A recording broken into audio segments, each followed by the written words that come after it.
الحمدللہ رب العالمین، الصلاة والسلام علی من کان نبیا وآدم بین الماء والطین۔ قال اللہ تبارک و تعالی فی القرآن المجید وصلی علیہ ان صلاتک سکن لہم، صدق اللہ العظیم۔ وقال اللہ تبارک و تعالی فی شان حبیبہ ان اللہ وملائکتہ یصلون علی النبی یا ایھا الذین آمنوا صلوا علیہ وسلموا تسلیما۔ اللہم صل علی سیدنا و مولانا محمد وعلی آلہ وصحبہ اجمعین۔ مولایا صلی وسلم دائما ابدا علی حبیبک خیر الخلق کلہم، هو الحبیب الذی ترجى شفاعته لكل هول من الأهوال المقتحم، ثم الرضا عن أبي بكر وعن عمر وعن علي وعن عثمان ذي القرن۔ مولاي صل وسلم دائما أبدا على حبيبك خير الخلق كلهم۔ حمد و صلاۃ کے بعد سامعین محترم، عزیز و اقارب، دوستوں، بزرگوں، السلام علیکم ورحمۃ اللہ وبرکاتہ۔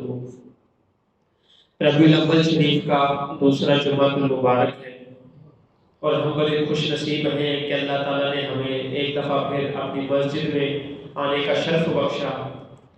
اللہ تعالیٰ نے ایک دفعہ پھر ذکر مصطفیٰ اور محفل مصطفیٰ صلی اللہ علیہ وآلہ وسلم سجانے کی سعادت نصیب کروائی، تو ہم بڑے خوش نصیب ہیں کہ ہم ایک دفعہ پھر اللہ کے پاک گھر میں آقا علیہ السلام کے فضائل و مناقب بیان کرنے کے لیے موجود ہیں۔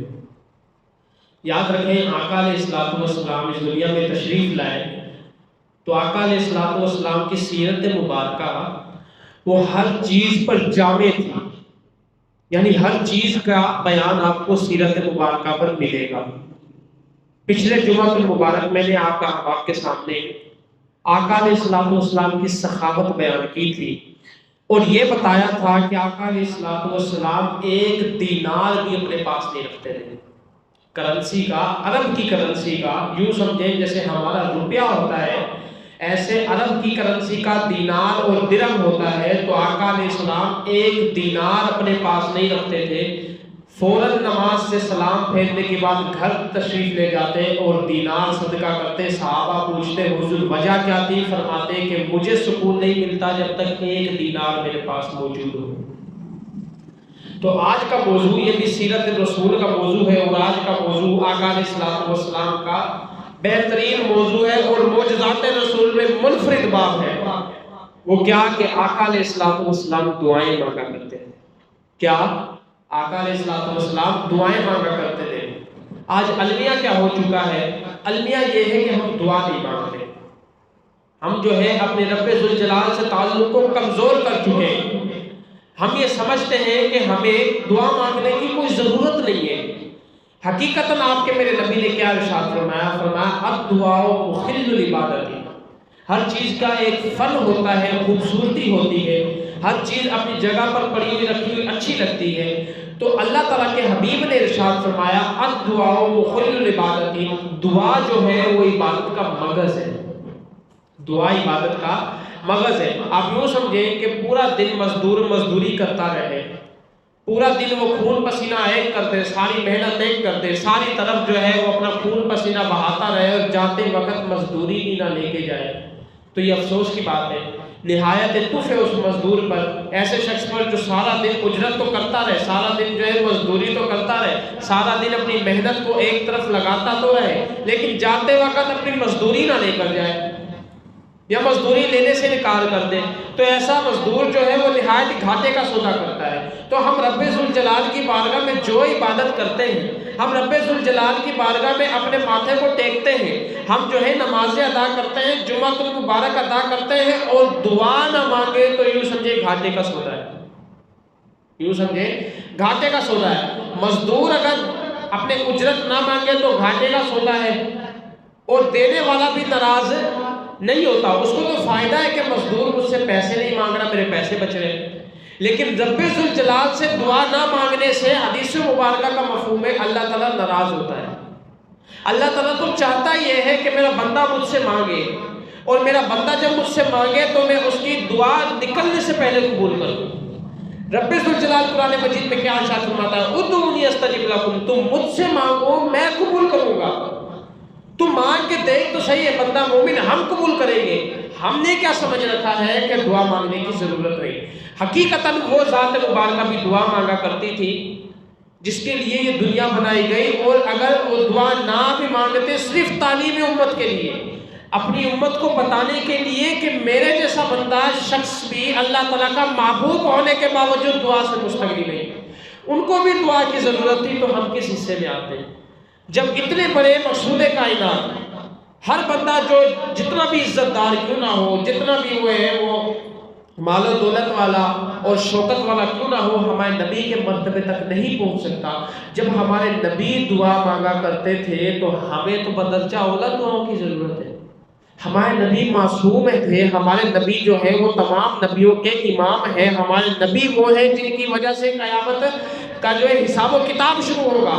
میرے نبی ارشاد فرماتے ہیں انا قائد المرسلین ولا فخر، میں رسولوں کا امام ہوں گا، اس پر کوئی فخر نہیں. ہمارے نبی ارشاد فرماتے ہیں انا اول من تنشق القبر، میں وہ ہوں جس کی سب سے پہلے قبر کھولی جائے گی. انا اول من یقرع باب الجنہ، میں وہ پہلا بندہ ہوں جو جنت کا دروازہ کھٹکھٹائے گا. اتنی فضائل کے باوجود، اتنے معجزات کے باوجود، اتنے مناقب کے باوجود، اتنے درجات کے باوجود، اتنی محبتوں کے باوجود آپ کے میرے نبی دعائیں مانگا کرتے تھے. کیوں؟ بتانے کے لیے اپنی امت کو کہ میری امت، میں حبیب اللہ ہونے کے باوجود دعائیں مانگ رہا ہوں اور تم میری امت ہونے کے باوجود دعائیں مانگ رہا ہوں. آقا علیہ السلام نے اپنے صحابہ کو دعاؤں کی تعلیم کی. آقا علیہ السلام حضرات حسن، حضرات حسنین کریمین کو دعائیں مانگنا سکھایا کرتے تھے. حضرت حسنین کریمین رضی اللہ تعالیٰ عنہما کو آقا علیہ السلام درود کیا کرتے تھے. حضرت ابو ہریرہ رضی اللہ تعالیٰ عنہ کو آقا علیہ السلام نے جملہ صحابہ کو دعائیں مانگنا سکھائی. کیوں؟ اس لیے کہ دعا سے جو ہے رب ذوالجلال اور بندے کے مابین جو تعلق ہوتا ہے مضبوط ہوتا ہے. جب تک آپ دعا نہیں مانگتے تب تک رب ذوالجلال عطا نہیں کرتا. ایک مشہور مثال ہے کہ جب بچہ روتا ہے تو ماں دودھ دیتی ہے، جب تک بچہ نہیں روتا تو ماں بھی دودھ نہیں دیتی. جب تک بچہ نہیں روتا ماں بھی کھانا اس کو نہیں کھلاتی. ہمیں وسیلہ اختیار کرنا پڑتا ہے، ہمیں محنت کرنی پڑتی ہے، تب رب ذوالجلال کی طرف سے عنایت اور عطا ہوتی ہے. تو دعائیں میرے مصطفیٰ علیہ السلام مانگا کرتے تھے. تو دعائیں میرے مصطفیٰ علیہ السلام کا شیوا تھا. دعائیں آقا علیہ السلام کثرت سے مانگا کرتے تھے. عبادات میرے مصطفیٰ علیہ السلام کثرت سے کیا کرتے تھے. ہماری امت عبادات سے بھی گئی، ہماری امت دعاؤں سے بھی گئی. ہماری امت سیرت مصطفیٰ کے تمام کونوں سے چلی گئی. ہماری امت آقا علیہ السلام کی سخاوت سے چلی گئی. جتنا بیان کیا جائے کہ مساجد میں دیا جائے، جتنا بیان کیا جائے کہ مساجد میں خرچ کرو، کہ مساجد یہ شاعر اسلام ہے، اتنا ہی ہماری امت فضول خرچے میں بڑھ چڑھ کر حصہ لیتی ہے. سیرت مصطفیٰ کو پیچھے پھینک دیا گیا ہے، مساجد میں خرچ نہیں کرتی. تو دعائیں مانگا کریں. ہمارے نبی کریم صلی اللہ علیہ وآلہ وسلم بڑھ چڑھ کر دعائیں مانگا کرتے تھے. خطبہ رسول آقا علیہ السلام بیان فرما رہے ہیں، منبر رسول پر موجود ہے، جمعۃ المبارک کا خطبہ ہے. اب سنیے یہ دعائیں ہیں آقا علیہ السلام کی. چند آپ کے سامنے بیان کروں گا، آپ اندازہ لگائیں رسول اکرم کتنی دعائیں مانگا کرتے ہیں. منبر رسول پر موجود ہے، نماز جمعہ ادا فرما رہے ہیں. ایک شخص کھڑا ہوا، اس نے کہا حضور آپ منبر تو خطبہ تو ارشاد فرما رہے ہیں لیکن ہم بڑے پریشان ہیں، قحط سالی کا عالم ہے، بارشیں نہیں ہو رہی، مویشی مر رہے ہیں، جانور مر رہے ہیں، حضور آپ دعا فرمائیں. کیا کہا صحابی نے؟ اس نے کہا حضور آپ دعا ارشاد فرمائیں. حالانکہ تمام صحابہ جنت کے تاج ہیں، خود دعا کر سکتے تھے، لیکن وسیلہ آپ نے مصطفیٰ کا پیش کیا. حضور منبر رسول پر موجود ہے، فرمایا حضور مویشی مر رہے ہیں، قحط سالی کا عالم ہے، بارشیں نہیں ہو رہی، پانی ختم ہو چکا ہے، زمینیں جو ہے وہ بنجر ہیں، آباد نہیں ہے، رزق روٹی میں قلت ہو گئی ہے، آپ دعائیں مانگیں. میرے مصطفیٰ نے اسی وقت ہاتھ اٹھائے، بادل آ گئے. اندازہ لگائیں، یہ ہے دعا کی قبولیت کا عالم. میرے مصطفیٰ نے اسی وقت ہاتھ اٹھائے، دعاؤں کا عالم یہ تھا کہ میرے مصطفیٰ نے جب ہاتھ اٹھائے وہاں سے بادل جو ہے وہ گرج و چمک کے ساتھ آنے لگ گئے. میرے مصطفیٰ کے ہاتھ نیچے نہیں ہوئے تھے کہ بادل برسنے لگ گئے, ندیاں بہنے لگ گئی. اندازہ لگائیں دعاؤں سے تقدیریں بدلتی ہیں. آپ کے میرے نبی نے ارشاد فرمایا اگر کوئی چیز تقدیر کو بدلتی ہے تو وہ صرف دعا ہے. اگر کوئی چیز آپ کی قسمت کو, آپ کے نصیب کو بدلتی ہے تو میرے مصطفیٰ فرماتے ہیں وہ صرف دعا ہے. اللہ تعالیٰ حیا فرماتا ہے, یہ ساری حدیثیں میرے مصطفیٰ علیہ السلام ارشاد فرماتے ہیں, اللہ تعالیٰ حیا فرماتا ہے اپنے بندے سے کہ وہ اس کے اٹھے ہوئے ہاتھوں کو خالی واپس لوٹا دے. آپ کے پاس کوئی بندہ آتا ہے, بڑی امید کے ساتھ آتا ہے, وہ کہتا ہے حضرت آپ کے پاس بڑی امید کے ساتھ آیا ہوں, آپ سے جو ہے وہ ایک کام ہے, تو آپ جیسا بندہ بھی, ہم جیسا بندہ بھی اسے فارغ نہیں لٹاتا. اس کا کام جو ہے وہ کر کے دیتا ہے یا کسی کے ذمہ لگاتا ہے, اسے نا امیدی کی طرف نہیں دھکیلتا. تو آقا علیہ السلام ارشاد فرماتے ان اللہ کریم یستحیی من عبادہ, بے شک تمہارا رب جو ہے وہ بڑا کریم ہے, اسے شرم آتی ہے, اسے حیا آتی ہے. وہ کیا ایدیہما صفرا, کہ وہ اپنے بندے کے دونوں ہاتھوں کو خالی لٹا دے. اس کا بندہ نماز ادا کرے, اس کا بندہ عبادات ادا کرے, اس کا بندہ اپنے رب ذوالجلال کی پیروی کرے, فرما برداری کرے, پھر رو رو کر دعائیں مانگے, اور دعائیں مانگنے کے بعد اللہ تعالیٰ اس کے ہاتھ کو خالی لٹا دے. یہ رب ذوالجلال کی شان نہیں. پھر ہوتا کیا ہے؟ ہوتا یہ ہے عام طور پر کہ ہماری دعائیں قبول نہیں ہوتی. کچھ لوگ یہ کہتے ہیں کہ دعائیں قبول نہیں ہوتی. ایسا مت سمجھے, دعائیں ضرور قبول ہوتی ہے, مسلمان کی دعا ضرور قبول ہوتی ہے. پھر وہ چیز آپ کو کیوں نہیں ملتی؟ وہ چیز کا نہ ملنا آپ کے حق میں بہتر ہوتا ہے. رب ذوالجلال سے کوئی آپ دعا مانگتے ہیں, ہاتھ اٹھا کر کوئی التجا کرتے ہیں, تو وہ چیز اگر آپ کے حق میں بہتر ہوتی ہے تو آپ کو دی جاتی ہے. اگر بہتر نہیں ہوتی تو قیامت کے لیے آپ کے لیے اسٹاک کر کے رکھ دیا جاتا ہے. قیامت کے لیے آپ کے لیے ذخیرہ کر کے رکھ دی جاتی ہے. جب قیامت کا دن ہوگا, آپ کو نیکیوں کی ضرورت ہوگی, اس وقت آپ کی دعائیں جو آپ نے اپنے رب ذوالجلال سے مانگی ہوگی وہ کام آتی ہیں. جو آپ نے دعائیں, التجائیں, درخواستیں اپنے رب سے کی ہوتی ہیں وہ کام آتی ہیں. جو آپ نے التجائیں اپنے پروردگار سے کی ہوتی ہیں وہ کام آتی ہے. عام طور پر بندہ دعا مانگتا ہے, اس کی قبول نہیں ہوتی, مایوسی کا شکار ہو جاتا ہے. وہ کہتا ہے ہمارا رب تو ہماری سنتا ہی نہیں, ہمارا پروردگار تو ہماری سنتا نہیں. حالانکہ ایسی بات نہیں. قرآن مجید میں اللہ نے ارشاد فرمایا کہ وہ بندے جو مایوس ہو چکے ہیں, لا تقنطوا من رحمت اللہ, اللہ تعالیٰ کی رحمت سے مایوس نہ ہونا, اللہ تعالیٰ کی رحمت سے مایوس نہ ہونا. وہ تو ایک بہانہ ڈھونڈتی ہے اپنے بندے کو لپیٹنے کا, ایک بہانہ ڈھونڈتی ہے کہ کب میرا بندہ جو ہے وہ مجھ سے دعائے رحمت کے لیے سوال کرتا ہے, کب میرا بندہ جو ہے وہ اپنے بخشش گناہوں کے سوال کرتا ہے, وہ کسی چیز کی دعا کا سوال کرتا ہے اور میں اسے عطا کرتا ہوں. تو عطا کیا جاتا ہے مصطفیٰ کے وسیلے سے, اور عطا کیا جاتا ہے یہ دعاؤں سے. یہ دعائیں عبادت کا مغز ہوتی ہیں. آپ جب بھی کوئی عبادت کریں اس میں دعا ضرور مانگیں. تو ہمارے نبی کریم صلی اللہ علیہ وآلہ وسلم دعائیں ضرور مانگا کرتے تھے. چھوٹی سے چھوٹی عبادت بھی کرتے تو اس پہ دعا ضرور مانگا کرتے تھے. پھر وہ صحابی کھڑے ہوئے, انہوں نے کہا حضور قحط سالی ہے, بندے مر رہے, جانور مر رہے, آبادیاں ختم ہو چکی ہیں, آپ دعا فرمائیں اللہ تعالیٰ برسات پیدا کرے, برسات نازل فرمائے. آقا علیہ السلام نے اپنی نورانی ہاتھوں کو کھڑا کیا, دیکھنے کی دیر تھی, ہاتھ نیچے بھی نہیں ہوئے کہ وہاں سے بادل آ گیا. ہاتھ نیچے نہیں ہوئے میرے مصطفیٰ علیہ السلام کے, وہاں سے بادل آ گیا. پورا ہفتہ برسات ہوئی, پورا ہفتہ جو ہے وہ چمک کی کڑک کی بارش ہوئی, پورا ہفتہ جو ہے وہ ندیاں نالے بہ گئے. اگلا جمعہ آیا, وہی وقت ہے, وہی ممبر ہے, وہی نورانی ہاتھ ہے, وہی مصطفیٰ علیہ السلام کی ذات ہے, اور کھڑے ہونے والا صحابی بھی وہی ہے. وہ صحابی پھر کھڑا ہوا, اس نے کہا حضور ہم تو برباد ہو گئے, ہر طرف پانی ہی پانی, ہر طرف پانی ہی پانی ہے. یہ حدیث مبارکہ کا مفہوم ہے. پہلے وہ صحابی کھڑا ہوا, اس نے کہا حضور مر رہے, پانی کی قلت کمی ہو چکی ہے, گھروں میں پانی نہیں, مویشی مر رہے, کھیتیاں ختم ہو چکی ہیں. حضور نے ہاتھ اٹھائے, دعا مانگی, یہاں سے برسات آ گئی.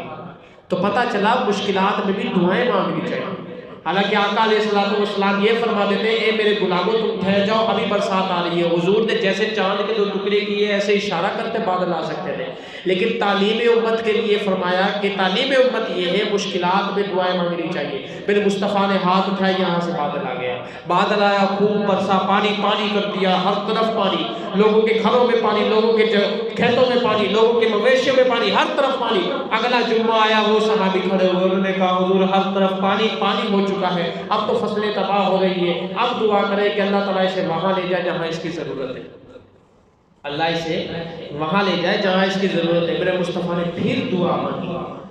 اندازہ لگائیں میرے مصطفیٰ نے یہ نہیں کہا کہ بادل چلا جا، ورنہ تو میرے مصطفیٰ درخت کو بلاتے تھے، وہ درخت زمین کو چیر کر آتا تھا.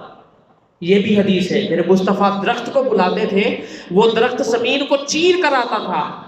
ایک عربی نے، دیہاتی نے آقا علیہ السلام سے عرض کی، آقا علیہ السلام نے اس کو اسلام کی دعوت دی. اس نے کہا آپ کی دلیل کیا ہے، آپ کے نبی ہونے کی دلیل کیا ہے؟ آقا علیہ السلام نے فرمایا جا وہ انگور کا درخت ہے، اس کو جا کر تھوڑا سا کھٹکھٹا اور اس کو کہا چل تجھے مدینے کے سرکار بلاتے ہیں، وہ انگور کا خوشہ اتر کے تیرے پاس آئے. اندازہ لگائیں یہ میرے نبی کی قدرت ہے. میرے نبی تو دعائیں فرماتے تھے. اس دیہاتی کو کہا جاؤ اس انگور کے درخت کے پاس جا، اس کو بول کے چل تجھے مدینے کے سرکار بلاتے ہیں. وہ دیہاتی دوڑتا ہوا گیا، اس نے کہا چل تجھے مدینے کے سرکار بلاتے. انگور کی پوری ایک شاخ اتری، وہ چلتے چلتے حضور کی بارگاہ میں آئی، حضور کو سلام عرض کیا. حضور نے بتایا بتا میں کون ہوں. انگور بولے کہ آپ اللہ تعالیٰ کے رسول ہیں. وہ یہ دیہاتی ان تمام معجزات کو دیکھ کر ایمان لایا. پھر آقا علیہ السلام نے فرمایا کہ اس انگور کو بول جا اپنی جگہ پہ چلا جا. اس دیہاتی نے کہا جا اپنی جگہ پہ چلا جا، وہ انگور اپنی جگہ پہ چلا گیا. ایسا بھی کر سکتے تھے میرے حضور، بادلوں کو ارشاد فرما سکتے تھے اپنی جگہ پہ جاؤ، وہاں جا کر برسو جہاں اس کی ضرورت ہے، پر نہیں فرمایا. جمعۃ المبارک میں ممبر رسول پر کھڑے ہو کر دعاؤں کے لیے ہاتھ اٹھائے وہی صحابی جو دیکھ رہے تھے کہ پچھلا جمعۃ المبارک بارش کا نام نہیں ہے، قطرے کا نام نہیں ہے، وہی صحابی دوبارہ درخواست کرتے ہوئے انہوں نے ہاتھ اٹھایا، ہاتھ نیچے نہ آئے کہ بادل وہاں سے چلے گئے. تو یہ دعاؤں کی تاثیر ہوتی ہے. ہم تو امت محمدیہ ہیں، امت آقا علیہ السلام کی امت ہے، درود و سلام پڑھنے والی امت ہے. ہماری امت کی دعاؤں میں تاثیر ہے. فرق یہ ہے کہ ہم نے کبھی اپنے رب سے تعلق جوڑنے کی کوشش نہیں کی. جیسا تعلق جوڑنے کا آقا علیہ السلام نے وسیلہ ہمیں بتایا کہ میرے غلاموں کے دعائیں مانگو. یہ دعائیں جو ہیں تمہیں ہر بلاؤں سے، ہر مصیبتوں سے، تمام تکالیف سے چھٹکارا عطا فرما دے گی. ان دعاؤں سے ہم دور ہو چکے ہیں. آقا علیہ السلام بڑھ چڑھ کر دعائیں مانگا کرتے ہیں. ایک صحابی رضی اللہ تعالیٰ عنہ جن کا نام تھا ابو زید انصاری رضی اللہ تعالیٰ عنہ، ان کو آقا علیہ السلام کے قریب بیٹھے ہوئے تھے. حضور نے فرمایا ادنو یا زید، اے زید تھوڑا قریب ہو جا، اے زید تھوڑا قریب ہو جا. آقا علیہ السلام کے فرمانے کی دیر تھی. ابو زید انصاری چھوٹے سے ہیں، 5 سال کے ہیں. قریب ہوئے، آقا علیہ السلام نے ان کو فرمایا اللہم اکثر جمالہ وبارک جمالہ. حضور نے ہاتھ اٹھائے، بڑے پیارے بچے تھے ابو زید انصاری. حضور نے ہاتھ اٹھایا، فرمایا اللہم اکثر جمالہ وبارک جمالہ. اے اللہ ابو زید انصاری کو خوبصورتی عطا فرما. دعا مانگی اے اللہ ابو زید انصاری کو خوبصورتی عطا فرما، ورنہ اگر دعا نہ بھی مانگتے چہرے پر ہاتھ پھیر دیتے چہرہ چاند کی طرح روشن ہو جاتا تھا. دعا مانگ کر ارشاد فرمایا کہ اگر کسی کو خوبصورت بھی ہونا ہے وہ بھی دعا مانگے. آقا علیہ السلام نے ابو زید انصاری کو بلایا، فرمایا قریب ہو جاؤ. ابو زید قریب ہوئے. آقا علیہ السلام نے فرمایا اے اللہ زید کو خوبصورتی عطا فرما. ابو زید انصاری فرماتے میری عمر 100 سال ہو گئی، میرا ایک بال کالا سفید نہیں ہوا، کالے سے ایک بال سفید نہیں ہوا، اور میرا ایک دانت نہیں گرا، ایک دانت میرا نہیں گرا، اور ایک بال میرا سیاہ سے سفید نہیں ہوا. اندازہ لگائے یہ ہے تاثیر مصطفیٰ. آقا علیہ السلام کی دعا کی تاثیر دیکھیں کہ 100 سال عمر ہو چکی ہے. یہاں 50 سال کے بابے بیٹھے ہوئے، ان کے جو ہے وہ داڑیاں سفید ہیں، ان کے بال سفید ہیں، ان کے دانت گرے ہوئے. اندازہ لگائیں ہمارے نبی کی دعا دیکھیں، انہوں نے دعا مانگنا سکھایا. اول آخر درود شریف پڑھے. میرے نبی نے ارشاد فرمایا خلوص کے ساتھ اگر دعا مانگی جائے تو وہ دعا جو ہے رب تعالیٰ رد نہیں کرتا. تو دعائیں مانگے، بڑھ چڑھ کر دعائیں مانگے. حضرت علی المرتضیٰ رضی اللہ تعالیٰ عنہ کیا بیان فرماتے ہیں، یہ مولا کائنات ہے نا، ہم تو ان کا عرس بھی مناتے ہیں، ہم ان کا جو ہے یوم شہادت بھی مناتے ہیں، ان کا یوم پیدائش بھی مناتے ہیں۔ جس دن خیبر فتح ہوا وہ دن بھی ہمیں یاد ہے، جس دن حضرت علی المرتضیٰ رضی اللہ تعالیٰ عنہ کے گھر حسنین کریمین پیدا ہوتے ہیں وہ دن بھی ہمیں یاد ہے، جس دن نکاح فرماتے ہیں وہ دن بھی ہمیں یاد ہے۔ پھر یہ معجزہ بھی یاد رکھیں، حضرت علی المرتضیٰ رضی اللہ تعالیٰ عنہ بیان فرماتے ہیں مجھے سردی اور گرمی بڑی لگتی تھی، مجھے سردی اور گرمی بڑی لگتی تھی۔ میں نے آقا علیہ السلام سے عرض کی حضور سردی بھی ستاتی ہے گرمی بھی ستاتی ہے۔ آقا علیہ السلام نے ارشاد فرمایا دعا مانگی۔ اندازہ لگائیں جس صحابی نے جو تکلیف پیش کی میرے نبی نے دعا مانگ کر حل کی، تو پتہ چلا جو تکلیف پیش ہو اس میں دعا مانگی جائے۔ یہ بہترین نسخہ ہے۔ آپ کے میرے نبی علیہ السلام سے حضرت علی المرتضیٰ نے عرض کی حضور بڑی پریشانی ہے، سردی گرمی تنگ کرتی ہے۔ آقا علیہ السلام نے ارشاد فرمایا اللہم اذھب عنہ الحر والبرد، اے اللہ اس سے سردی اور گرمی کو دور کر دے۔ حضرت علی المرتضیٰ نے تکلیف پیش کی، میرے مصطفیٰ نے دعا مانگی، نتیجہ کیا نکلا؟ حضرت علی المرتضیٰ فرماتے ہیں ساری زندگی میں سردیوں کے موسم میں گرمیوں کا لباس پہنتا تھا، گرمیوں کے موسم میں سردیوں کا لباس پہنتا تھا۔ ساری زندگی حضرت علی المرتضیٰ فرماتے ہیں سردیاں ہوتی تھی پتلے باریک کپڑے پہنتا تھا، گرمیاں ہوتی تھی کمبل اور رضائی سے زیادہ موٹے کپڑے پہنتا تھا۔ حضرت علی المرتضیٰ فرماتے ہیں پھر جب آقا علیہ السلام کی دعا کا نتیجہ یہ نکلا مجھے سردیوں میں کبھی سردی نہیں لگی، مجھے گرمیوں میں کبھی گرمی نہیں لگی۔ اندازہ لگائیں میرے مصطفیٰ نے جو چیز بھی حل کی، میرے مصطفیٰ نے کافروں کو مسلمان بنانے کے لیے صرف انہیں دین اسلام پیش نہیں کیا، میرے مصطفیٰ نے عمر بن خطاب رضی اللہ تعالیٰ عنہ کو اللہ تعالیٰ سے دعا مانگ کر مانگا اللہم اعز الاسلام بعمر بن خطاب۔ آپ نے پڑھا ہے نا حضرت عمر فاروق کی شان میں جب آقا علیہ السلام نے دعا مانگی اے اللہ اسلام کو عمر فاروق کے ذریعے عزت عطا فرما۔ حضرت عمر فاروق کو براہ راست اگر حضور فرما بھی دیتے ہیں اے عمر تم مسلمان ہو جاؤ، عمر تو ویسے ہی مسلمان ہو جاتے ہیں، لیکن دعا مانگ کر بتایا کہ اگر کسی کے لیے ہدایت کی دعا بھی کرنی ہے تو دعا کرنی ہے، فقط تبلیغ کے لیے نہیں، فقط تبلیغ نہیں، اس کے لیے ہدایت کی دعا بھی کرنی ہے۔ تو پتہ چلا تمام راستے، تمام تکالیف، تمام پریشانیاں وہ رب ذوالجلال سیرت المصطفیٰ سے دعاؤں سے دور کر دیتا ہے۔ تو دعائیں یہ ضرور مانگا کریں، چھوٹی سی چھوٹی چیز بھی اگر آپ عبادت میں سے ادا کرتے ہیں اس کے لیے دعا ضرور مانگا کریں۔ دعا عبادت کا مغز ہے، اللہ تعالیٰ بڑا کریم ہے، حیا فرماتا ہے کہ خالی ہاتھوں کو واپس لوٹا دے۔ آقا علیہ السلام نے ارشاد فرمایا تقدیر کو اگر کوئی چیز پلٹ سکتی ہے تو وہ دعا ہے۔ حالانکہ تقدیر تو ایسی چیز ہے علم قدرت میں ہوتی ہے، رب ذوالجلال اپنے علم سے لکھ دیتا ہے، وہ پھر بدلی نہیں جا سکتی، لیکن میرے نبی ارشاد فرماتے ہیں جو چیز تقدیر کو بھی بدل سکتی ہے وہ دعا ہے۔ اندازہ لگائیں دعائیں مانگا کریں۔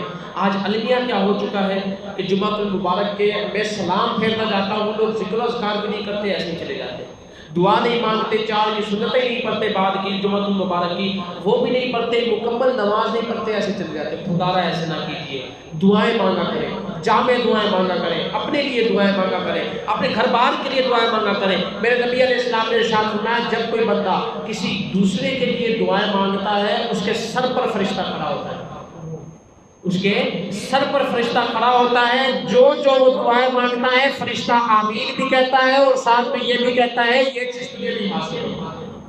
پھر وہ آپ کے اوپر ہے، آپ اپنے بھائی کے لیے بری چیز مانگیں یا اچھی چیز مانگیں، سر پر آپ کے فرشتہ کھڑا ہوتا ہے، جو چیز آپ مانگتے ہیں میرے مصطفیٰ علیہ السلام نے ارشاد فرمایا سر پر فرشتہ کھڑے ہو کر آمین کہتا ہے اور کہتا ہے یہ چیز تجھے بھی حاصل ہو۔ تو دعائیں یہ اسلام کا شعار ہے۔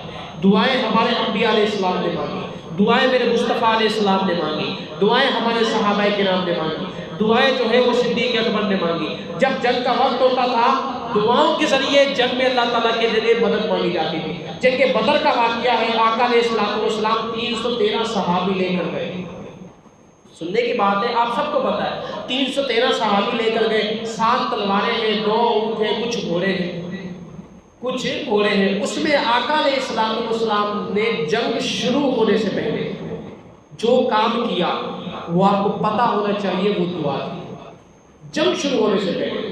یہ حدیث کے الفاظ ہیں، میرے نبی علیہ السلام نے ارشاد فرمایا دیکھا 313 صحابی ہیں، یہاں کھانا ہی پورا سورا ہے، ایک ایک کھجور پہ 7 7 5 5 6 6 آدمی گزارا کرتے ہیں، وہاں سامنے روزانہ 10 اونٹ ذبح ہوتے ہیں، کبھی 9 اونٹ ذبح ہوتے ہیں۔ اس سے اندازہ لگایا سامنے 1000 بندہ موجود ہے، کبھی 10 اونٹ ذبح ہو رہے، کبھی 9 اونٹ ذبح ہو رہے، روزانہ گانوں کی محفلیں لگ رہی ہیں، روزانہ شراب نوشی کی جا رہی ہے، دھت لگے پڑے ہیں، کوئی پریشانی کی بات نہیں، مال و دولت لٹایا جا رہا ہے، روزانہ بے حیائی کے انجام ہے، سامنے 1000 بندہ موجود ہے۔ میرے نبی نے صفے ترتیب دی، میرے نبی نے صدیق اکبر کو سامنے کھڑا کیا، اور پہلا کام جو ارشاد فرمایا جنگ شروع ہونے سے پہلے وہ دعا کے لیے ہاتھ اٹھائے اور فرمایا اے اللہ یہ 313 تیری راہ میں لے کر آیا ہوں، اگر یہ 313 شہید ہو گئے تو ان کے بعد تیرا نام لینے والا کوئی نہیں ہوگا۔ ظاہر سی بات ہے، پہلی جنگ تھی اسلام اور کافروں کے درمیان، پہلی جنگ، اس جنگ میں اگر 313 کے 313 شہید ہو جاتے، اس جنگ میں اگر یہ سب کے سب جو ہے وہ جام شہادت نوش کر لیتے، اندازہ لگایا تو کافروں کے تانے ختم نہیں ہوتے، کافروں کے آقا علیہ السلام پر طنز ختم نہیں ہوتے کہ 313 لا کر تمہیں کیا ملا۔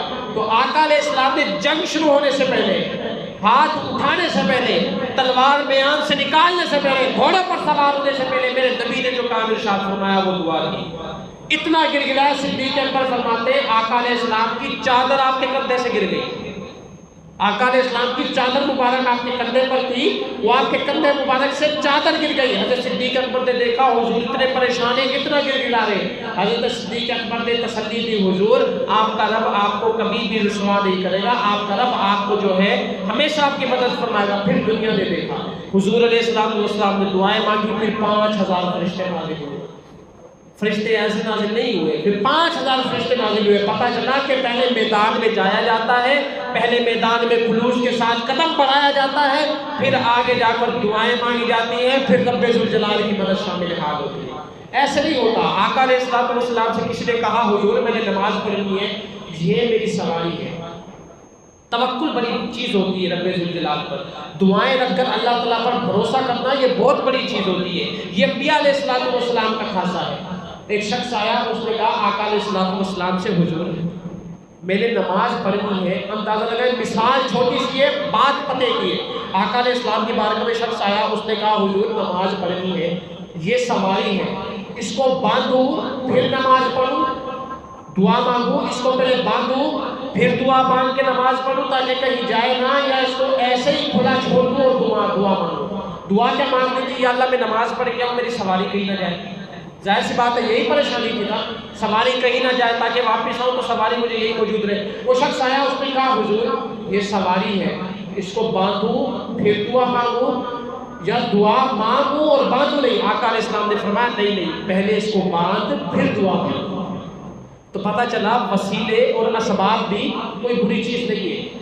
پتہ چلا کہ پہلے رب ذوالجلال کی بارگاہ میں وسائل اختیار کرنے چاہیے۔ آج لوگ پریشان ہوتے ہیں، کاروبار کھولتے ہیں، آپ احباب نے دیکھا ہوگا بہت سے لوگ ایسے نظر سے گزرے، کاروبار کھولتے ہیں، کاروبار کھولنے کے بعد اگر ان کا کاروبار بند ہو جاتا ہے محنت نہ کرنے کی وجہ سے، کسی اور وجہ سے، نمازیں نہ ادا کرنے کی وجہ سے، رب ذوالجلال سے تعلق کمزور ہو جاتا ہے، پھر یہ کہتے ہیں کہ ہمارا جو ہے ہمیں رب ذوالجلال نے مایوس کر دیا، پھر ان کی زبان سے جو ہے وہ مایوسی کے، اداسی کے کلمات ہوتے ہیں۔ یاد رکھیں کہ اسلام نے جہاں جہاں دعائیں مانگنے کا حکم دیا ہے، وہ دعائیں اس وقت اثر انداز کرتی ہیں، دعائیں اس وقت انسان میں تاثیر پیدا کرتی ہیں جب پیچھے سے محنت بھی ہوتی ہے۔ آپ اس سے واقعے سے اندازہ لگا سکتے ہیں، آقا علیہ السلام نے اس کو فرمایا کہ پہلے اس کو باندھ، یعنی پہلے سبب اختیار کر پھر دعا مانگ۔ حالانکہ آقا علیہ السلام ہدایت فرماتے تو وہ سواری کی کیا وجہ تھی کہ وہ کہیں جا سکتی، وہ سواری وہیں بیٹھی رہتی، لیکن تعلیم امت ہے، اپنی امت کو سکھانا ہے، اپنی امت کی تربیت ہے کہ دعا مانگنی ہے، بالکل مانگنی ہے، لیکن دعا اس وقت اثر کرتی ہے جب پیچھے سے سبب اختیار ہو۔ اب بندہ گھر بیٹھ کر دعائیں مانگتا رہے، یا اللہ مجھے رزق حلال عطا فرما، مجھے رزق حلال عطا فرما، کوئی محنت نہ کرے، گھر بیٹھ کے دعائیں مانگتا رہے، تو آپ خود سوچیں کہ اللہ تعالیٰ اس کی دعا قبول کرتا ہے؟ نہیں، بالکل دعا اس کی قبول ہوتی ہے، بالکل جو ہے اس کے کھاتے میں رزق حلال لکھا جاتا ہے۔ شرط یہ ہے کہ وہ پہلے کوئی ہیلہ اختیار کرے، پہلے کوئی اس کے لیے وسیلہ اختیار کرے، پہلے کوئی سبب اختیار کرے۔ جب وہ سبب اختیار کرتا ہے تب اس کے پاس رزق حلال دوڑ کر آتا ہے۔ آپ دیکھیں کہ آقا علیہ السلام کی سیرت مبارکہ ہے، آقا علیہ السلام نے ایک دینار اپنے پاس موجود نہیں رکھا، سارا جو ہے وہ ذاتے اللہ تعالیٰ کی بارگاہ میں، اللہ تعالیٰ کی راہ میں جو ہے وہ لٹاتے رہے۔ جب آقا علیہ السلام نے کاروبار شروع کرنا چاہا تو آقا علیہ السلام نے صرف دعائیں نہیں مانگی، صرف دعائیں نہیں مانگی، دعاؤں پر اکتفا نہیں کیا۔ میں نبی علیہ السلام نے مدینہ سے مکہ سے سفر کیے ہیں دوسرے ملکوں میں، دوسرے ملکوں میں جا کر سفر کیے، اور آج کی طرح آسان سفر نہیں ہوا کرتے تھے۔ آج تو جہاز کے سفر ہے، بحری جہاز کے سفر ہے، گاڑیاں آ گئی ہیں، ٹرین آ گئی ہے، بالکل جدید دور آ چکا ہے، آنل فانل بندے چلے جاتے ہیں۔ اس وقت صحرا کا عالم ہوا کرتا تھا، تپش ہوا کرتی تھی، لوگ مہینوں کا کھانا ساتھ لے کر جاتے تھے۔ آقا علیہ السلام نے دوسرے ملکوں کے سفر کیے، دوسرے ملکوں کے سفر کرتے کرتے وہاں تجارت کی ہے، پھر دعائیں مانگی ہے، تو آقا علیہ السلام کو رزق حلال عطا ہوا۔ ہمارے نبی جن کو اللہ تعالیٰ نے ارشاد فرمایا واللہ یعصمک من الناس، اللہ تعالیٰ آپ سے، لوگوں کی آپ سے حفاظت کرے گا، ہر چیز اللہ تعالیٰ آپ کو کفیل ہے، ہر چیز کی ذمہ داری اللہ تعالیٰ کے اوپر ہے۔ وہ نبی دعائیں مانگا کرتے تھے، تو ہم کس حصے میں آ سکتے ہیں؟ تو اندازہ لگائیں کہ دعا جو ہوتی ہے یہ انسان کے لیے اس کی تقدیریں بدل سکتی ہیں۔ انسان کسی بھی پریشانی کا شکار ہو، انسان کسی بھی تکلیف کا شکار ہو، یہ دعا واحد رستہ ہے جو انسان اور رب ذوالجلال کے درمیان جو تعلق ہوتا ہے وہ مضبوط کرتی ہے۔ یہ دعا واحد رستہ ہے جو انسان کو اپنے رب سے ملاتی ہے، ورنہ تو اگر کوئی بندہ آئے سیدھے الٹے سجدے کر کے چلا جائے، نماز جمعہ کے بعد امام صاحب کے سلام پھیرنے کی دیر ہو اٹھ کے چلا جائے، مکمل سنتیں بھی نہ ادا کرے، تو اس کا مطلب یہ ہوتا ہے اس بندے سے زبردستی نماز پڑھوائی گئی، اس بندے سے جو ہے وہ زبردستی سے مسجد میں لایا گیا ہے۔ حقیقتاً ماجرا کیا ہوتا ہے، حقیقت مقصد عبادات کا کیا ہے کہ بندے کو مسجد میں لایا جائے، بندے کو مسجد میں لا کر اس سے عبادت کروائی جائے، پھر بندہ عبادت کرنے کے بعد اپنی حاجت اپنے رب کے سامنے بیان کرے اور اس کا رب اس کو قبول کرے۔ جب عبادت کرنے کے بعد اس نے کوئی چیز مانگنی ہی نہیں، جب عبادت کرنے کے بعد اس نے کوئی چیز اللہ تعالیٰ سے طلب ہی نہیں کرنی، مزدور اپنی مزدوری کرنے کے بعد اپنے پیسے مانگ ہی نہیں رہا، تو اس کی مزدوری کرنے کا کیا فائدہ؟ جب وہ عبادت کرنے کے بعد اپنے رب ذوالجلال سے کسی چیز کا مطالبہ ہی نہیں کر رہا، تو یہی میرے نبی نے ارشاد فرمایا الدعاء مخل العبادت، دعا عبادت کا مغز ہے۔ جو بھی عبادت کرے، اس میں نماز کی قید نہیں، اس میں روزے کی قید نہیں، اس میں یہ نہیں فرمایا زکوٰۃ کا عبادت مغز ہے، نماز کا عبادت مغز دعا مغز ہے، یا روزے جو ہے اس کا دعا مغز ہے، یا حج کی دعا مغز ہے، نہیں، جو بھی آپ دعا کریں گے، جو بھی عبادت کریں گے وہ رب ذوالجلال اسے قبول فرمائے گا۔ ادعونی استجب لکم، جو دعا کرو گے رب ذوالجلال اسے قبول فرمائے گا، بشرط یہ کہ وہ دعا جو ہے وہ جائز چیز کی ہو، وہ دعا جو ہے وہ ذات مصطفیٰ سے وسیلہ اختیار کر کے مانگی جائے، تو وہ دعا اللہ تعالیٰ ضرور قبول فرماتا ہے۔ ہمارا المیہ کیا ہے، آج آپ دیکھ لیجیے گا جن لوگوں نے بیان نہیں سنا، میرے سلام پھیرنے کی دیر ہوتی ہے وہ اٹھ کے چلے جاتے ہیں، خدا نہ ایسا نہ کیجیے۔ جتنا آپ دوسرے مشغولیات کے لیے، دوسرے کاموں کے لیے وقت نکالتے ہیں، اتنی 5 سال کھینچ تان کر کے 10 منٹ اپنے رب ذوالجلال سے دعائیں مانگا کریں۔ آپ کو کیا پتا کہ آپ کے نصیب میں کون سی ایسی تکلیف ہو، آپ کے نصیب میں کون سی ایسی پریشانی ہو، آپ کے نصیب میں کون سی ایسی مشکل ہو جو آپ کے میرے دعا مانگنے کی وجہ سے ٹال دی جائے، جو آپ کے اور میرے دعا مانگنے کی وجہ سے ختم ہو جائے۔ آپ کے میرے نبی نے ارشاد فرمایا جہاں 40 بندے موجود ہوں، کتنے 40 بندے موجود ہوں جنہوں نے رب تعالیٰ کے ساتھ کسی کو شریک نہیں کیا، جو رب ذوالجلال کا کلمہ پڑھتے ہیں، جو اس کے مصطفیٰ کا کلمہ پڑھتے ہیں، 40 بندے موجود ہوں، وہاں ایسا مرد ہوتا ہے جس کی آمین سے 40 کی دعا قبول ہوتی ہے۔ یہاں تو میں کہتا ہوں کتنے 40 موجود ہوتے ہیں، اندازہ لگائیں تو دعا مانگے بغیر نہ جائیں۔ دعا جو ہے یہ بہترین عبادت ہے۔ دعا میرے نبی علیہ السلام نے جتنی حدیثیں بیان فرمائی ان کا نچوڑ کیا تھا، وہ ان کا نچوڑ دعا تھا۔ آپ سیرت طیبہ کا مطالعہ کر کے دیکھیں، آپ کو پتہ چلے گا میرے نبی نے چھوٹا سا کام بھی اگر شروع کرنا چاہا اس سے پہلے بھی دعا مانگی، چھوٹا سا کام بھی اگر میرے نبی نے شروع کرنا چاہا اس سے پہلے بھی میرے نبی علیہ السلام نے دعا مانگی۔ کیوں؟ حالانکہ میرے نبی علیہ السلام بخشے بخشا ہے، حالانکہ میرے نبی علیہ السلام ہر کام میں وہ کامیاب تھے، مستجاب الدعوات تھے۔ پھر دعا مانگنے کا مقصد کیا ہے؟ ان کے ہر کام میں ان کا مددگار ہمارا رب ذوالجلال ہوتا ہے، ان کے گناہ جو ہے اللہ تعالیٰ نے بخشے بخشائے ہیں۔ اللہ تعالیٰ نے جو ہے ان کو معصوم کی کیٹیگری میں رکھا ہے، امام الانبیاء جو ٹھہرے ہیں۔ وجہ کیا ہے کہ ہمارے نبی اتنی کثرت سے دعائیں مانگ رہے ہیں؟ کبھی فرما رہے اللہم ربی زدنی علما، کبھی فرما رہے رب ارحمہما کما ربیانی صغیرا، کبھی فرما رہے اللہم انا نجعلک فی نحورہم ونعوذ بک من شرورہم۔ آپ کتابیں اٹھا کر دیکھیں، دعائیں بھری ہوئی ہیں ہمارے نبی کی، اتنی دعائیں مانگی ہیں، اتنی دعائیں مانگی ہیں، کوئی بندہ یاد نہیں رکھ سکتا۔ وجہ کیا ہے؟ وجہ یہ ہے کہ امت کو بتایا جائے میں اتنی دعائیں مانگ رہا ہوں، میری امت تم نے بڑھ کر دعائیں مانگی ہے۔ ہمارے نبی اتنی دعائیں مانگ رہے ہیں، اے امت تم نے بڑھ کر دعائیں مانگی ہے۔ یہاں پر سلسلہ ہی الٹا ہے، ہمارے نبی جس چیز کی ترغیب دے رہے ہیں یہاں پر چکر ہی الٹا ہے، ہم الٹی سمت جا رہے ہیں۔ ہمارے نبی علیہ السلام دعا کو عبادت کا مغز قرار دیں، ہم عبادت تو کریں لیکن مغز کو بھول جائیں۔ ہم عبادت تو کریں لیکن اس کا نچوڑ جو ہے، اس کا خلاصہ جو ہے وہ مانگنا بھول جائیں۔ تو اندازہ لگائیں دعا جو ہے یہ بڑی بہترین عبادت ہے۔ دعا جو ہے یہ اپنے رب ذوالجلال سے بھیک مانگنے کا ایک ذریعہ ہے۔ انسان جو ہے بڑی امیدوں کے ساتھ گل گلا کر اپنے رب ذوالجلال سے جو ہے وہ کچھ مانگتا ہے۔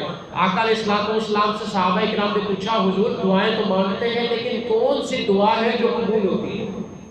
بڑے پتہ کی بات پوچھی، بھئی دعائیں تو مانگتے ہیں لیکن یہ بتا دیں حضور دعا کون سی قبول ہوتی ہے تاکہ وہ دعائیں مانگے، مسئلہ ہی ختم ہو جائے۔ آقا علیہ السلام نے ارشاد فرمایا فی دبر الصلاۃ المکتوبات، فرض نماز پڑھنے کے بعد جو دعا مانگی جاتی ہے وہ رب ذوالجلال رد نہیں کرتا، کبھی وہ ہمیشہ قبول ہوتی ہے۔ اب ہر بندہ اپنے دل پر ہاتھ رکھ کے سوچے کہ جمعہ المبارک فرض ہے یا نہیں، نماز جنازہ فرض ہے یا نہیں، 5 نمازیں فرض ہے یا نہیں، لیکن کیا ہوتا ہے جمعہ المبارک میں نماز جنازہ میں کیا کرتے ہیں؟ دیکھتے ہیں، آپ بھی دیکھتے ہیں، میں بھی دیکھتا ہوں، ہر بندہ جو ہے وہ سلام پھیرتا ہے، اٹھ کر چلا جاتا ہے، دعائیں نہیں مانگتے۔ یہ اس مسجد کا نہیں، دیگر مساجد کا بھی یہی المیہ ہے۔ تقریباً بڑی بڑی مساجد میں یہی پریشانی ہے کہ سلام پھیرتے جائیں اور دعا مانگتے نہیں ہیں اور ایسے ہی چلے جاتے ہیں۔ ایسا نہ کریں، دعائیں ضرور مانگا کریں۔ ہماری امہات المومنین جو بخشائیں آقا علیہ السلام کے ساتھ جنت کے اعلیٰ درجات میں ہوگی تو وہ بھی دعائیں مانگا کرتے ہیں۔ ہمارے صحابہ کرام رضوان اللہ اجمعین جب آقا علیہ السلام کو فرمایا کرتے تھے حضور ہمیں اس جنگ میں شہادت کا رتبہ عطا فرما، تو حضور ان کے لیے دعا مانگا کرتے تھے کہ اللہ اس کو اس جنگ میں شہادت کا رتبہ عطا فرما۔ آپ جو بھی کام اٹھا کر دیکھیں اس میں میرے نبی کی دعائیں موجود ہیں۔ دشمن کا ڈر ہے تو میرے نبی ارشاد فرماتے ہیں اللہم انا نجعلک فی نحورہم ونعوذ بک من شرورہم، اے اللہ اس دشمن کے شر سے ہمیں نجات عطا فرما۔ کوئی طالب علم ہے سبق یاد نہیں ہوتا، نبی علیہ السلام نے ارشاد فرمایا اسکول کا طالب علم ہو، مدرسے کا طالب علم ہو، ناظرے کا طالب علم ہو، حفظ کا طالب علم ہو، جس کیٹیگری کا طالب علم ہو، میرے نبی نے ارشاد فرمایا اللہم ربی زدنی علما، اے اللہ میرے علم میں اضافہ فرما۔ ہر بندہ بتائے کیا نبی سے بڑھ کر کسی کا علم ہے؟ کسی کا علم نہیں اس مخلوق میں، ہمارے نبی سے بڑھ کر کسی کا علم نہیں، ہمارے نبی سے بڑھ کر کسی کا علم نہیں۔ میرے نبی میں مزید فرما رہے اللہم ربی زدنی علما، اے اللہ مجھے اتنا علم عطا فرمایا ہے تو نے اور عطا فرما۔ اور جس کو سبق یاد نہیں ہوتا اس کے لیے یہ دعا ہے اللہم ربی زدنی علما۔ اپنے والدین کے لیے جس بندے کو ارشاد فرمایا والدین کے لیے دعا مانگ لیے، عمر خضری کے لیے، ان کی شفاء کے لیے اللہم رب ارحمہما کما ربیانی صغیرا۔ کتنی عظیم دعا ہے قرآن مجید میں، بہترین دعا ہے۔ اللہ تعالیٰ کے حبیب نے ارشاد فرمایا ربی اجعلنی مقیم الصلاۃ، جو بندہ نماز نہ پڑھتا ہو اس کے لیے ہے ربی اجعلنی مقیم الصلاۃ، اے اللہ مجھے اور میری اولاد کو 5 وقت کا نمازی بنا دے۔ یہ ساری دعائیں کہاں سے؟ کیا ہم نے بنائی ہیں؟ کیا اس مسجد کی انتظامیہ نے بنائی ہے؟ کیا کسی مفتی صاحب نے بنائی ہے؟ نہیں، یہ ساری دعائیں میرے نبی نے بنائی ہیں، یہ ساری دعائیں میرے نبی نے مانگی ہیں۔ آپ جتنی نماز کے آخر میں جتنی دعائیں ہیں، چاند دیکھنے کی دعا اندازہ لگائیں، روزہ کھولنے کی دعا، کھانا کھانے کی دعا، کھانا کھانے سے پہلے کی دعا، بعد کی دعا، دودھ پیتے وقت کی دعا، بیت الخلاء میں جانے کی دعا، بیت الخلاء میں آنے کی دعا، یہ ساری دعائیں کس نے بنائی ہیں؟ یہ ساری دعائیں کس نے مانگی ہیں؟ اندازہ لگائیں یہ ساری دعائیں میرے نبی نے مانگی ہیں۔ وہ نبی جو اس دنیا کے امام تھے، جب وہ امام ہو کر دعائیں مانگ رہے ہیں، ہم تو ہیں ہی گناہگار، ہمارے نامہ اعمال میں تو ایک نیکی موجود نہیں جس کی وجہ سے بخشش ہو جا سکے۔ تو اندازہ لگائیں یہ دعائیں مانگا کریں، یہ دعائیں سنت رسول سمجھ کر مانگا کریں۔ میرے نبی نے فرمایا قیامت کے دن، قیامت سے پہلے ایسا زمانہ آئے گا جب سنت پر چلنا اتنا مشکل ہو جائے گا جیسے ہاتھ پر انگارہ رکھنا، ہاتھ پر کوئلہ رکھنا جتنا مشکل ہوتا ہے اتنا سنت پر چلنا مشکل ہو جائے گا۔ اندازہ لگائیں ہم دعاؤں کو چھوڑ چکے، ہم رب ذوالجلال سے تعلق کو بھول چکے، سیرت مصطفیٰ نے پیچھے ڈال چکی ہے، ہم نے ہر چیز فراموش کر چکے، ہم نے ہر چیز کو بھلا دیا، آخر کار غیر دعائیں گئی ہیں۔ تو ان دعاؤں سے اپنے تعلق کو مضبوط کیجیے۔ یہ دعائیں یہ ذات مصطفیٰ سے وسیلہ ہے، یہ دعائیں یہ اللہ تعالیٰ کے رب ذوالجلال کی ذات سے وسیلہ ہے۔ ہر شخص جس کو اپنے رب ذوالجلال سے تعلق مضبوط کرنا ہے، پتہ چلے کہ یاری لگا دی اپنے رب سے، تو اسے چاہیے کہ وہ دعائیں مانگے، گر گرا کر دعائیں مانگے۔ یہ رب ذوالجلال ارشاد فرماتا ہے، کس سے ارشاد فرماتا ہے؟